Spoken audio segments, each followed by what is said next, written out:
அண்ணாமலை இல்லன்னா தமிழ்நாட்டுல பிஜேபி இல்ல அப்படிங்கிற ஒரு விஷயம் திரும்பவும் ஒரு வாட்டி தமிழ்நாட்டுல ப்ரூவ் ஆயிருக்கு அப்படின்னு தான் சொல்லணும். அதுக்கு காரணம் ரீசென்ட்டா நடந்த ஒரு விஷயம். டிடிவி தினகரன் அவர்களும், அண்ணாமலை அவர்களும் 2 பேரும் வந்து மீட் பண்ணி ஒரு சில விஷயம்லாம் பேசியிருக்கிறாங்க.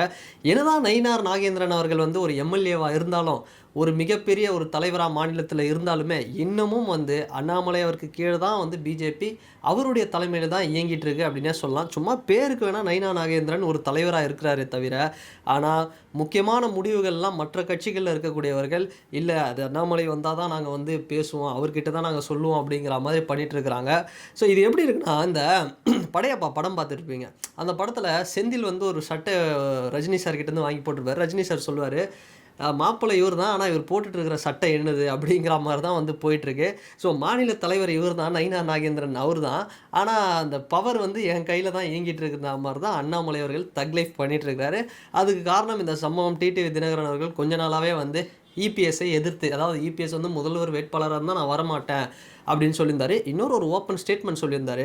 அண்ணாமலை வந்து மாநில தலைவரா இருக்கும்போது எங்களுக்கு வந்து முக்கியத்துவம் குடுக்கப்பட்டது. ஆனா நயினா நாகேந்திரன் அவர்கள் அந்த அளவுக்கு எனக்கு வந்து முக்கியத்துவம் தரமாட்றாரு அப்படிலாம் வந்து சொல்லிட்டு இருந்தாரு. பட் இப்ப அதுக்கு ஏத்த மாரி என்னன்னா, டிடிவி தினகரன் அவர்களுடைய வீட்டுக்கே போயிட்டு அண்ணாமலை அவர்கள் பார்த்திருக்கிறாரு. ஒரு கூட்டமா போயிருக்கிறாங்க பிஜேபி தரப்புல.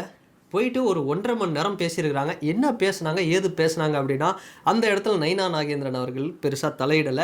இது வந்து முழுக்க முழுக்க அண்ணாமலை அவர்கள் தான். ஏன்னா, அவர தான் வந்து லீடா வந்து பார்க்குறாங்க. இன்னமும் பல கட்சிகள், தமிழ்நாட்டுல இருக்கிற மக்களும் சரி, தமிழ்நாட்டுல இருக்கக்கூடிய பிஜேபி வளர்ந்ததுக்கு காரணமே வந்து முக்கியமான காரணம் அண்ணாமலை அப்படின்னே சொல்லலாம். அந்த அளவுக்கு வந்து ஒரு மாஸ் இருக்கு. இத்தனைக்கும் பாருங்களேன், அவர் எம்எல்ஏவும் இல்ல, ஒரு பெரிய பொறுப்புலயும் இல்ல. அவருடைய அரவக்குறிச்சி தொகுதியிலும் தோத்து தான் போனாரு. ஆனா, இப்பவும் வந்து பவர் இருக்கு. காரணம் ஐபிஎஸ், அவர் படிச்ச அந்த ஐபிஎஸ் உடைய அனுபவம். இன்னொன்னு இந்த பாலிடிக்ஸ்ல அவரு எடுத்து வச்சிருக்கிற நாலேட்ஜ், டேட்டா அப்படிங்கிற ஒரு விஷயமும் சொல்லலாம். ஸோ இது தான் வந்து ஒரு பெரிய ப்ளஸ் அவருக்கு. ஸோ இந்த இடத்துல என்ன நடந்தது? டிடிவி தினகரனும் இவரும் வந்து என்ன பேசுனாங்க அப்படின்னு பார்த்தோம்னா, டிடிவி தினகரன் வந்து ஸ்ட்ரிக்ட்டா சொன்னாரு. அதாவது இந்த மாதிரி வந்து இவரு இபிஎஸ் இருந்தாருன்னா நான் வந்து வரமாட்டேங்க. நான் வந்து விஜய் கட்சியில கூட போவேன் அப்படிங்கிற மாரிலாம் வந்து சொல்லியிருக்காரு. ஏன்னா இபிஎஸ் வந்து முதல்வர் வேட்பாளரா என்னால ஏத்துக்க முடியாது அப்படிலாம் சொன்னாரு. இதுக்கு அமித்ஷா அவர்கள் வந்து கொஞ்சம் காம்ப்ரமைஸா இருங்க அப்படின்லாம் சொன்னாரு. இதே விஷயத்த தான் அண்ணாமலை வீட்ல போய் டிடிவி அவர்கள்கிட்ட சொல்லியிருப்பாரு. "அண்ணே, நம்மலாம் வந்து ஒரு டீமா இருந்தா தான் திமுகவை எளிதாக வெல்ல முடியும். இல்ல நமக்குள்ளுக்க ஒரு சண்டை போட்டுட்டு காம்ப்ரமைஸ் இல்லாம போயிட்டோம் அப்படின்னா, ஏதாவது ஒண்ணு ஆயிடும். திமுக ஈஸியா வின் பண்றோம். அதனால நம்மளுடைய என்டிஏ கூட்டணியிலே தொடர்ந்து இருங்கண்ணா" அப்படிங்கிற மாரி இந்த தேசிய ஜனநாயக கூட்டணியை வலுப்படுத்தும் விதமாக அண்ணாமலை அவர்கள் பேசியிருக்கிறாரு அப்படிங்கிற ஒரு தகவல்லாம் வந்திருக்கு. ஸோ அந்த அளவுக்கு வந்து ஒரு இத பத்தி ஒரு மறுபரிசீலனை பண்ணுங்க. நீங்க வந்து தேசிய ஜனநாயக கூட்டணி விட்டு வெளிய போயிடாதீங்க அப்படின்னு அண்ணாமலை அவர்கள் ரொம்ப காலமாவே வந்து ரீசென்ட்டா சொல்லிட்டு வராரு. ஸோ அதுக்கேத்த மாரி சரி நான் கன்சிடர் பண்றேன். அப்புறம் வந்து கொஞ்சம் அமித்ஷா அவர்கள் பிரஷர் குடுத்தாரா என்னன்னு தெரியல. டிடிவி என்ன பண்ணிட்டாரு, உடனே சரி ஓகே, நம்ம இபிஎஸ் அவர்கள வேற வழி இல்ல, ஏத்து தான் ஆவணும் அப்படிங்கிற ஒரு மைண்ட் செட்டுக்கு மூடுக்கு வந்துட்டாரு அப்படிங்கிற மாரி கூட போயிட்டுருக்கு. பட் எது எப்படியோ டிடிவி தினகரன் வந்து இந்த அலையன்ஸ்ல இருந்தாரு. அதிமுகவோட அலையன்ஸ்ல இல்ல பிஜேபியோட கூட்டணியில இருந்து பிஜேபியும் ஏடிஎம்கேவும் ஒண்ணு சேர்ந்து நின்னாங்க அப்படின்னா, அது கண்டிப்பா திமுகவுக்கு ஒரு மிகப்பெரிய பாதிப்பை ஏற்படுத்தும் அப்படின்னே சொல்லலாம். சரி, இத தாண்டி அண்ணாமலை அவர்கள் நேத்து என்ன சம்பவம் பண்ணாரு? இன்னொரு சம்பவம் பண்ணியிருக்கிறாருங்க. என்னன்னா, அதாவது ஆ ஸ்பீக்கர், அதாவது நம்ம அசெம்பிளி ஸ்பீக்கர், சட்டசபை ஆலோசகர் இருக்காரு பார்த்தீங்களா? ஸ்பீக்கர். அவரு வந்து அப்பாவு அவர்கள் என்ன சொல்லியிருக்கிறாரு? இந்த மாதிரி விஜய் வந்து கடுமையா விமர்சனம் பண்றது தப்பு திமுகவ. அவர் வந்து எந்த தைரியத்தில பண்றாரு அப்படின்னா, அவர் பிஜேபியோட பி டீமுங்க. அவர வந்து பின்னாடி பிஜேபின்னு ஒரு சக்தி அவர இயக்குது. அதனால தான் இப்படி வந்து டிஎம்கேவ தரக்குறைவா பேசிட்டு இருக்கிறாரு அப்படிங்கிற மாரி ஓப்பனா சொல்ட்டாரு. ஒரு அசெம்பிளி ஸ்பீக்கர், தமிழ்நாட்டோட ஸ்பீக்கர், அதாவது நெறைய டெசிஷன்ல அவருக்கு ஒரு கான்ஸ்டிடியூஷனல் பவர் இருக்கு.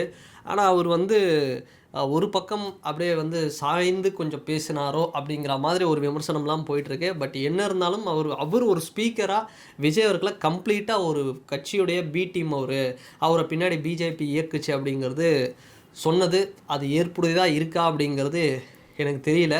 ஸோ அவர் அப்படி சொல்லியிருக்க கூடாது அப்படின்னு தான் நான் சொல்லுவேன். பட் இதுக்கு அண்ணாமலை அவர்கள் ஒரு பதில் சொல்லியிருந்தார். என்னன்னா, இந்த மாதிரி வந்து சொல்லியிருக்கிறார் அப்பாவு அவர்கள்.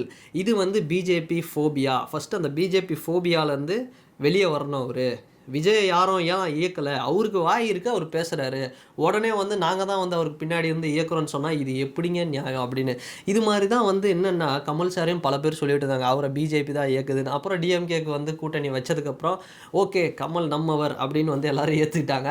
ஸோ இதுக்கு வந்து இல்லையா சார் ஒரு எண்டுன்ற மாதிரி யார் தமிழ்நாட்டில் டிஎம்கே அகேன்ஸ்டாக பேசினாலும் அவங்க பிஜேபி பி டீம்னு வந்து ஒரு போட்டு உடச்சிட்டு இருக்காங்க. இதுக்கு அண்ணாமலை அவர்கள் ஒரு தக் லைஃபான ஒரு பதிலை வந்து சொல்லியிருந்தார். அது வந்து வரவேற்க வேண்டிய ஒரு விஷயம்னே சொல்லலாம். ஸோ இதை பார்த்துட்டு வந்து ரொம்ப குஷியாக இருக்கிறாங்க பிஜேபி, தமிழ்நாடு பிஜேபி அப்படின்னே வந்து சொல்கிறாங்க. சரி இப்போ என்ன கிளாஷு, அண்ணாமலை அவர்களுக்கும் நைனா நாகேந்திரக்கும் என்னப்பா கிளாஷ் அப்படின்னா ஒன்றுமே இல்லை. 2 பேரும் வந்து ஸ்மூத்தாக தான் இருக்காங்க. இருந்தாலும் ஒரு சில கருத்து வேறுபாடுகள் என்னவா இருக்கும்னா, நைனா நாகேந்திரனுக்கு நான் மாநில தலைவராக இருக்கிறேன், நான் எவ்வளோ பெரிய பொசிஷனில் இருக்கேன், அப்போ கூட இந்த மக்கள் வந்து அண்ணாமலையவே வந்து விரும்புகிறாங்களே அப்படிங்கிற மாதிரி ஒரு உள்ளுக்குள்ளே அவருக்கு கொஞ்சம் இருக்காதா, அது வேணால் வந்து இருக்கலாமே தவிர மற்றபடி 2 பேருடைய உறவு அப்படிங்கிறது ஒரு ஸ்மூத்தாக தான் இருக்குது. ஸோ அண்ணாமலை தான் பிஜேபி. திரும்பவும் வந்து ஒரு வாட்டி சொல்கிறேன், அண்ணாமலை இல்லைன்னா தமிழ்நாட்டில் பிஜேபி இல்லை அப்படிங்கிற மாதிரி தான் போயிருக்கு. இனி எடுக்க போகின்ற முக்கிய முடிவுகள், பிஜேபி எடுக்கக்கூட இந்த சுற்றுப்பயணம் எல்லாமே வந்து அண்ணாமலை தான் ஒரு மிகப்பெரிய ஒரு டெசிஷன் எடுப்பார் அப்படின்னு சொல்லலாம். ஸோ பார்க்கலாம், இந்த டிடிவி தினகரன், ஓபிஎஸ், சசிகலா இவங்க டீம்லாம் வந்து இந்த என்டிஏ கூட்டணியிலே வந்து தொடர்றாங்களா, பிஜேபி கூடயே இருக்கிறாங்களா, இல்லை நான் இபிஎஸ் இருந்தால் நான் உள்ளே வரமாட்டேன் அப்படின்னு சொல்லிட்டு வெளியே போய்ட்டு விஜய் அவர் கூட போய் சேர போகிறாங்களா அப்படிங்கிறத நாம் கொஞ்சம் வெயிட் பண்ணி பார்த்தா தான் தெரியும். ஸோ இந்த வீடியோ பற்றின உங்களுடைய கருத்து என்ன அப்படிங்கிறது இந்த கமெண்ட் செக்ஷனில் மறக்காமல் பதிவிடுங்க. வேறு ஒரு வீடியோவில் வேறு ஒரு கான்டென்ட்டில் நான் உங்களை பார்க்குறேன். பாய்.